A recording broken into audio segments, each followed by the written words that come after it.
অনেক কষ্ট ছিল, সে কষ্টটা দূর হয়ে গেল। যদি বলো কেন, কারণ শ্রাবণ মাস পুরো শেষ, ঠিক আছে। আমি তো ভেবেছি আমার হয়তো কপালে সবুজ চুড়ি নেই, ভালোবাসার মানুষটার কাছে মানে সবুজ চুড়ি যে পড়তে পারবো সেটা কখনো ভাবিনি, সেটা আজকের দিন।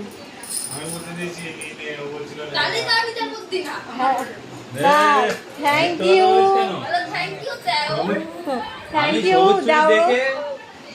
দোকানে সবুজ চুরি দেখে আমি বলছি কত দোকানে ঘুরে যাস, আমার হাতের মাপে হয় না, আবার একটু রেটটা একটু বেশি বলে তা কিনেই দিল না। কিপটে বল, দেখো শেষ আর কিনে দিয়েছে তোমাদের ছেলে। তোমাদের ছেলে এত কিপটে কেন বলো? আজকে লাস্ট সোমবার, তোকে উপোস করে আমার ছেলে চুড়ি এনে দিয়েছে, তুই হেভি ভাগ্যবান।